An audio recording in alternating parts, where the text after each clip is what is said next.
Eh bien salut à toutes et à tous, c'est Nathan, j'espère que vous allez bien. Dans cette vidéo assez particulière, je propose de voir comment Ahmed de la chaîne DaddyDayTech s'organise au quotidien pour faire ses vidéos et de quoi est composé son setup. Donc c'est parti, du coup ce que je vais faire, c'est que je vais l'appeler et il va devoir répondre à une série de questions que je vais lui poser. Salut Ahmed, j'espère que tu vas bien. Bah très bien Nathan, et toi ça va? Oh bah ça va nickel.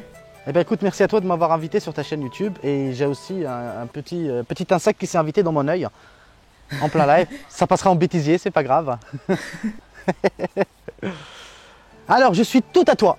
Voilà, tout à toi aujourd'hui. Ok, alors je vais te poser quelques questions sur ta façon de travailler et à la fin on verra un petit peu ton matériel pour qu'on puisse voir un peu comment tu travailles. Avec plaisir, avec plaisir. Donc première question, quel âge as-tu et quand est-ce que tu as commencé les vidéos sur YouTube? Alors pour certains je suis très vieux, je vous le dis carrément, vraiment, j'ai même l'âge de la momie. Non, un peu plus de sérieux, j'ai 28 ans déjà, je les ai eus ce février-là.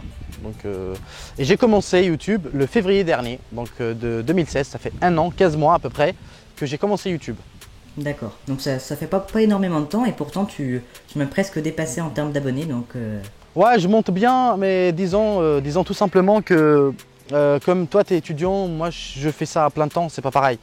Moi je fais vraiment ça à plein temps, donc je me focalise plus sur YouTube que sur autre chose, vu que disons on peut nous appeler maintenant des auto-entrepreneurs, on est des professionnels du métier, voilà. Donc d'où t'es venue cette passion pour les vidéos et quelles études as-tu fait? Alors, niveau études, ça va vous faire tous rire, hein. J'ai fait de l'hôtellerie, ça n'a aucun rapport avec tout ce que je fais à l'heure actuelle.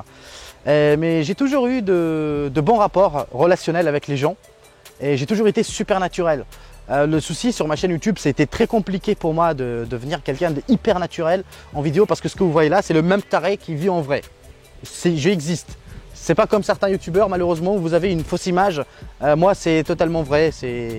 J'ai rien à cacher. Malheureusement, c'est pas tout. Enfin, pour revenir à notre sujet, alors, j'ai pas fait d'études à ce niveau-là, mais par contre, j'ai eu ma propre boutique.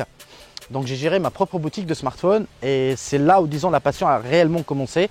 Je l'avais avant, mais comme j'avais à peu près ton âge Nathan, j'étais dans les 13-14 ans. J'avais cette passion mais ça coûtait cher, hein, vous imaginez, maintenant j'ai 28 ans, moi j'ai vécu l'âge de pierre et surtout l'âge des 3310.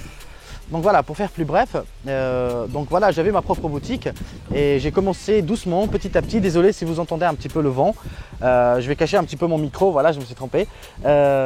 Donc pour vous dire clairement, ça m'a pris du temps pour vraiment tout assimiler. Voilà, pour tout assimiler et gérer une boutique, etc. Je l'ai fait à l'âge de 17 ans, à peu près 17 ans, 18 ans.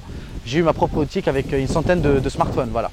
C'est plutôt un beau parcours et c'est vrai que les études d'hôtellerie, c'est pas du tout en accord avec la vidéo, mais ça nous amène en fait à la troisième question qui est comment tu as appris à faire d'aussi beaux plans et d'aussi beaux montages. Et j'insiste vraiment sur le fait que tu fais des très bons plans parce que, à ce que j'ai compris, tu tournes en mode manuel et je sais pas si tu as appris avec un professionnel ou si tu as appris de toi-même.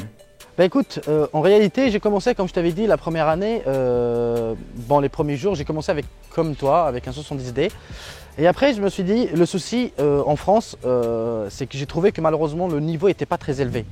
Que certains youtubeurs n'ont pas poussé réellement le travail, donc c'est à dire oui ils se sont fait des abonnés parce qu'ils étaient là les premiers, mais après le travail malheureusement quand tu compares, et tu l'as dit très bien pendant au début de la vidéo, quand tu vois les Américains on dit que malheureusement on a cette impression qu'on a 50 ans de retard par rapport à eux, et moi je voulais supprimer cette idée, je voulais plus prendre quelqu'un en exemple, mais je voulais devenir l'exemple de quelqu'un.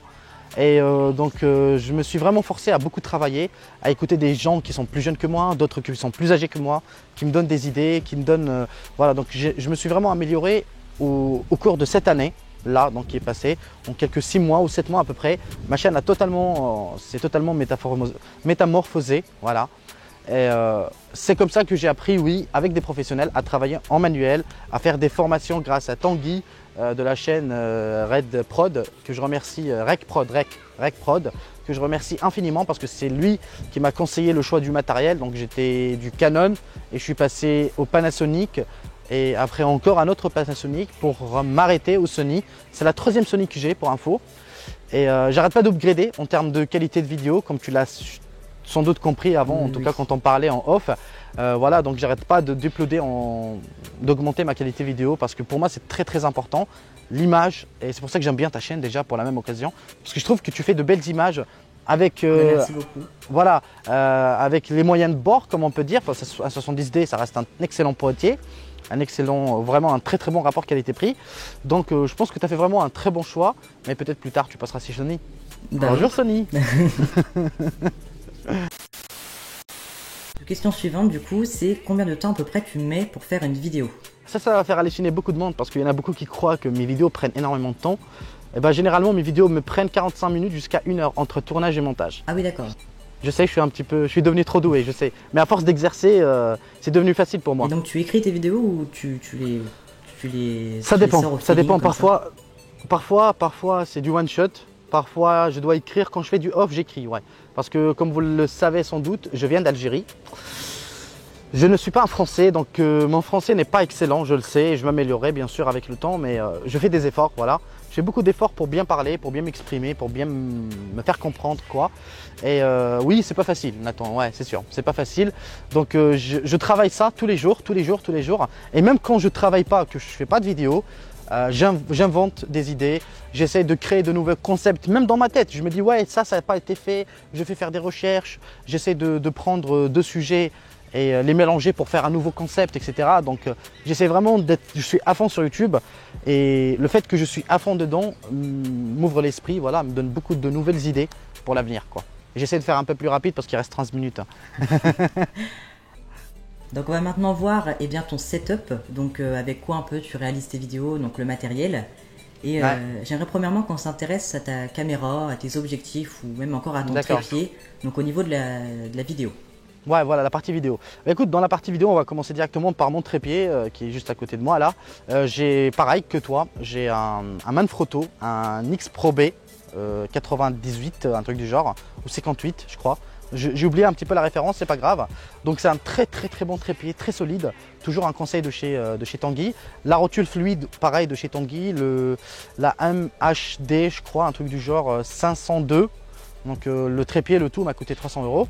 Au niveau boîtier, donc boîtier vidéo, je prends l'image avec le Sony A7S Mark II. Un objectif, j'ai le 55 mm 1.8. J'ai aussi, en tout cas, qui devrait bientôt arriver, j'avais le 1635 f4, le 2470 f4. Mais là, j'ai viré tous ces objectifs pour les remplacer par des nouveaux, où je devrais avoir le 28 mm f2. Je devrais aussi avoir le 21 mm f2.8 et peut-être un 2470 f2.8. Voilà, peut-être, c'est pas sûr, mais parce que ça coûte un petit peu cher. D'accord, donc c'est plutôt du bon matériel de professionnel même. D'excellent d'excellent matériel qui coûte une blinde, vraiment très cher. Je vous déconseille de faire ça parce que, surtout pour YouTube, moi j'aime bien faire de belles images, mais n'allez pas acheter du matériel extrêmement cher, surtout si vous ne savez pas le gérer, parce que c'est compliqué, quoi. Alors au niveau Voilà. du son du coup, micro-cravate ou micro de studio Ouais. Donc j'ai deux micro-cravate. micros. Ouais. Ouais, j'ai deux micros. Là, à l'instant, j'utilise ce micro-cravate. C'est le Rode Link.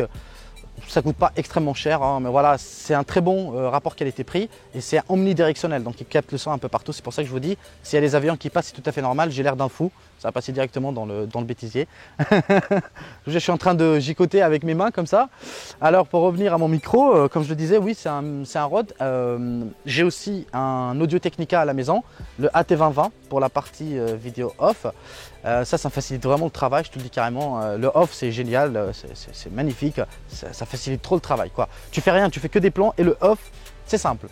Et j'utilise aussi un Atomos. Je ne sais pas si tu connais le Atomos. C'est un écran enregistreur, donc c'est un écran et en même temps il fait enregistreur. C'est pour égaler une caméra cinéma, voilà, ou presque égaler. D'accord. Bah, c'est pour ça justement que c'est vrai que la vidéo est parfaite, mais le son aussi, c'est vrai que sur ta chaîne est toujours. On n'entend pas beaucoup, parce que tu tournes souvent en extérieur, on Ouais. n'entend vraiment pas beaucoup le vent dans tes vidéos et c'est vraiment agréable. Ah bah c'est très bon, c'est très bon. C'est pour ça que j'ai fait ces choix-là de matériel. J'ai bien optimisé disons mes choix et c'est très important. Il y a aussi pour la partie, je ne sais pas si tu connais aussi ou pas, mais pour la partie batterie, je te conseille, on ne sait jamais si tu connais pas. Je l'ai déjà pas testé, mais je l'ai montré sur ma vidéo setup. C'est, comment on appelle ça? Attends, j'essaie de me rappeler son nom. Alors, c'est un variateur électrique. Voilà, c'est un variateur électrique de chez... Ah, j'arrive pas à me rappeler le nom de la marque, c'est ça le problème. Donc, ça veut dire que tu utilises une batterie externe, parce que moi, le Sony, comme tu le sais sans doute, ça bouffe beaucoup de batterie. Et la petite batterie de Sony, ça coûte 80 € et ça tient même pas 30 minutes en vidéo, donc ça tient pas du tout.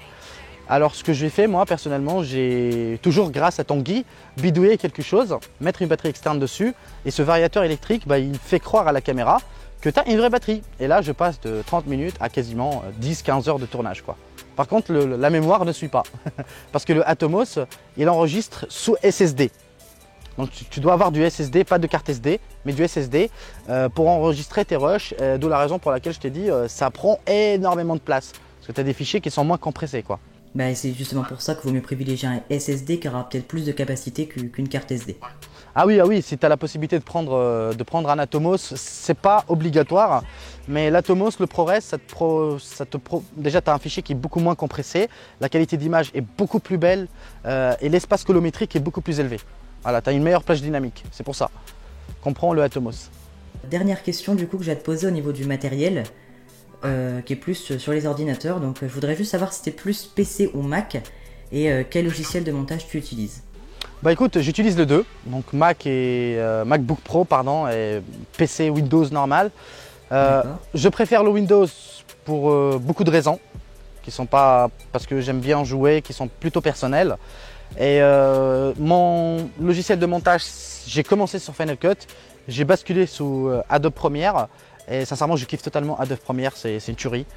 Donc globalement, je suis plus Windows, Android que iOS par exemple que toi. Ça ne veut pas dire que je n'aime pas, non, loin de là. C'est surtout selon mon besoin et mes besoins actuels. Comme je filme en 4K, comme je l'ai déjà cité, je filme en ProRes, ça me demande beaucoup de puissance. Un Mac, c'est cher, faut l'avouer. J'aurais pas les moyens de. J'aimerais bien, tu vois, si demain il y a un partenariat avec Apple, pourquoi pas? Pourquoi pas? Je prendrais bien un MacBook Pro ou un Mac à 5000 ou 6000 €. Mais pour l'instant, moi j'ai opté pour un PC de chez Asus, le ROG G20. Donc c'est un PC gamer qui est assez joli. Excellente performance, oui, c'est un i7, 16 Go de RAM, j'ai une carte graphique là. Je devrais la changer bientôt aussi, c'est pas obligatoire, de toute façon ça fait le taf pour l'instant. Une GTX 980, je crois, qu'est-ce que j'ai d'autre? J'ai 1 Tera de HHD. 128 SSD, en plus de ça j'ai plein de SSD externes parce que j'utilise le Atomos, donc j'en ai plein en plus en RAB. Alors c'est ce que je fais, généralement j'utilise que du SSD sur mon montage parce que sinon ça devient quasiment impossible à gérer avec mon MacBook Pro. Il n'arrive pas, j'ai un MacBook Pro année 2012 aussi que tu peux retrouver sur ma chaîne YouTube sur mon premier setup Barcelone. 2012 il n'arrive pas malgré que c'est un i7, 16 Go de RAM, 1 Tera HHD pareil, il n'a pas de SSD, c'est peut-être pour ça. Et j'utilise, comme j'ai déjà cité, si je ne me trompe pas, Final Cut Pro j'utilise rarement. Maintenant rarement, vraiment très très rarement. Je préfère largement Adobe Premiere. Mais c'est une question de goût, hein, on est bien d'accord. Bah voilà, merci beaucoup d'avoir répondu à mes questions Ahmed. Alors, merci à toi Nathan de m'avoir invité. Hein. Ah oui, de rien, avec plaisir, avec plaisir. Et puis merci aussi de nous avoir montré ton setup. Et c'est d'ailleurs un très bon setup avec du matériel professionnel, j'allais dire quasi professionnel, mais non, c'est professionnel. Alors n'hésitez pas à aller voir la chaîne d'Ahmed qui se trouvera dans la description. Et puis n'hésitez pas aussi à aller voir la vidéo où je participe, en fait on inverse les rôles. Donc voilà. C'était le but. J'espère bien sûr que cette vidéo vous a plu. Explosez-moi la barre des pouces bleus. Voilà, mettez des pouces bleus pour notre cher Nathan. Et je te laisse finir la vidéo bien sûr. Alors voilà pour cette vidéo, j'espère vraiment que le concept vous a plu. Alors vous pouvez retrouver une vidéo sur la chaîne d'Ahmed, donc bien sûr je vous mettrai la vidéo et la chaîne en description. Et en fait c'est une vidéo où on inverse les rôles comme je vous ai dit. Donc sinon j'espère que ça vous a plu, c'est le cas n'hésitez pas à liker, à partager ou encore à commenter. Et moi je vous dis à la prochaine. Salut!